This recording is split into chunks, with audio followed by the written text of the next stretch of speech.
nilai-nilai kebajikan sebagai seorang. Assalamualaikum warahmatullahi wabarakatuh, Pak. Waalaikumsalam warahmatullahi wabarakatuh. Sehat, Pak? Alhamdulillah. Alhamdulillah. Baik, Pak. Saya akan meminta waktu Bapak untuk berbicara terkait dengan keputusan nilai-nilai kebajikan sebagai seorang pemimpin. Benar kita ketahui, Pak, bahwa di sekolah adalah sebuah kegiatan yang mana setiap siswa berinteraksi dengan orang tua murid dan guru dan seluruh sekolah. Maka saya akan mengajak Bapak terkait dengan keputusan di sekolah Bapak.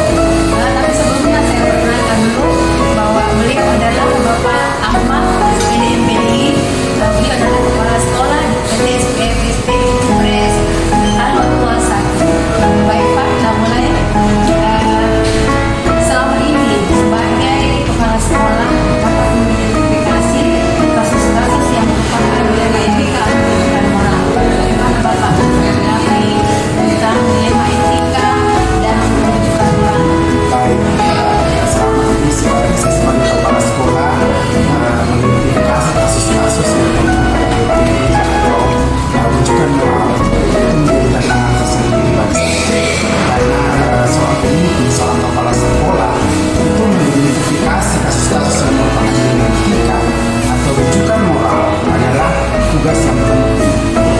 Karena keputusan tersebut itu akan diambil dan memperhatikan dampak yang ditimbulkan baik kepada peserta didik, kepada pendidik dan tenaga pendidikan maupun stakeholder lainnya. Jadi masalah ini Pak dalam dilema etika membedakan ini dengan rujukan moral. Ya, jadi dilema etika itu biasanya muncul ketika ada konflik antara dua atau lebih nilai atau prinsip yang sama. Iya, terus yang rujukan moral Pak yang tidak ada pilihannya. Ya, Oke, Pak. Nah, kemudian selanjutnya Pak, selama ini bagaimana Bapak menjalankan pengambilan keputusan di sekolah Bapak, terutama untuk kasus-kasus di mana ada dua kepentingan yang sama-sama benar seperti tadi yang disampaikan dan sama-sama mengandung nilai kebajikan. ya.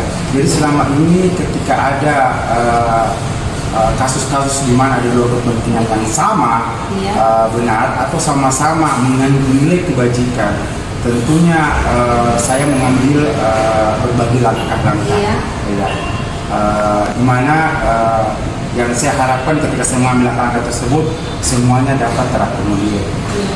Maksudnya ini berdampak ya Pak? Ya, sangat berdampak untuk murid. Untuk murid tentunya. Baik Pak, kemudian yang ketiga, langkah-langkah atau prosedur seperti apa yang biasa Bapak lakukan selama ini? Oh, tentunya langkah-langkah yang saya ambil atau prosedur yang saya lakukan selama ini itu yang pertama tentunya mengamati konflik tersebut. Mengamati konflik ini di sini misalnya ketika dilema etika yang biasanya muncul ini itu seperti apa. Kemudian langkah kedua mendengarkan dengan cermat tentunya. Maksudnya mendengarkan dengan cermat di sini mendengarkan laporan atau masalah itu seperti apa.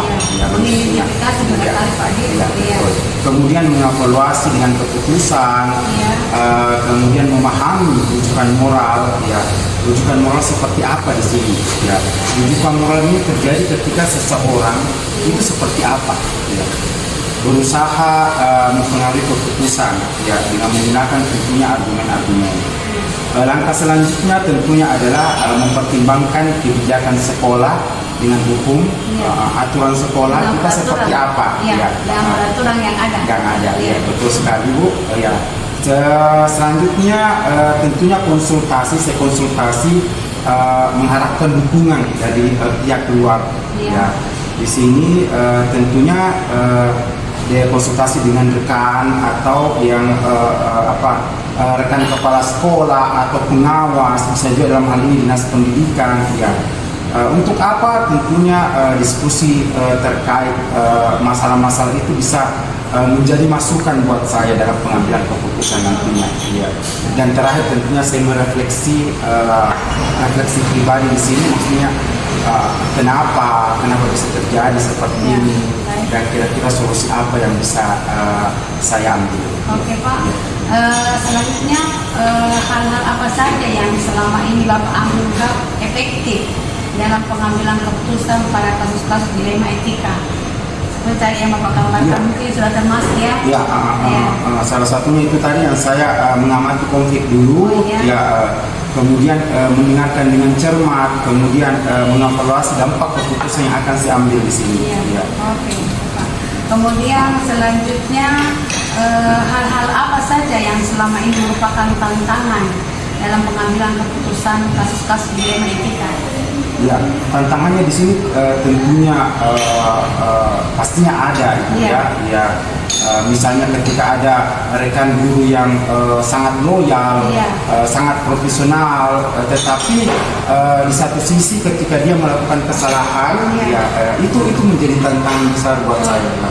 Baik itu dari guru, dari orang tua, banyak sekali. Kemudian ada jadwal tertentu dalam sebuah penyelesaian, maksudnya apa Bapak jadwalkan? Ya, kalau misalnya ada penyelesaian kasus dilema etika, apakah Bapak langsung menyelesaikan di tempat atau memiliki sebuah jadwal untuk menyelesaikannya? Ya, tentunya ketika ada hal-hal konflik yang bisa saya selesaikan di tempat, saya selesaikan. Tetapi ketika masalah itu mungkin bisa melalui pertimbangan, berarti saya gunakan langkah-langkah tadi yang saya maksud. Berarti saya buat jadwal, kemudian saya perlu konsultasi dengan rekan. Baik Pak. Kemudian adakah seseorang atau faktor-faktor apa yang selama ini mempermudah atau membantu Bapak dalam pengambilan keputusan dalam kasus-kasus dilema etika? Tentunya ada. Misalnya mempertimbangkan kebijakan sekolah, aturan-aturan sekolah yang ada, kemudian mendapatkan dukungan dari guru, rekan pendidik dan pendidikan, dari rekan pengawas, rekan-rekan kepala sekolah yang teman-teman yang kita sama-sama dalam wadah K3S misalnya, itu semua sangat. Itu juga ada dengan teman-teman CGP ya Pak? Tentunya karena dengan banyak kita berdiskusi sharing, tentunya banyak masukan yang berarti sekali buat saya. Kemudian yang terakhir Pak, dari semua hal yang telah disampaikan, pembelajaran apa yang dapat Bapak petik dari pengalaman dalam mengambil keputusan atau dilema etika? Tentunya dari semua hal yang telah disampaikan, pembelajaran yang dapat saya petik dari pengalaman saya dalam pengambilan keputusan, tentunya pengambilan keputusan dilema etika adalah tentunya dengan menerapkan langkah-langkah pengambilan keputusan tadi, dengan melakukan dengan 4 paradigma itu, 3 prinsip dan 9 langkah pengambilan keputusan.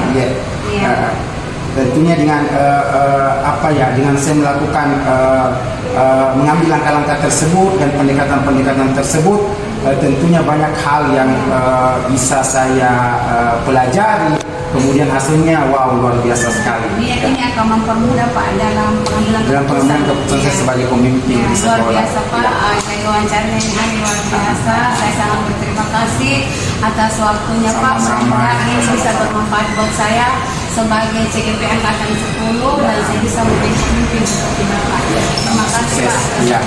Terima kasih.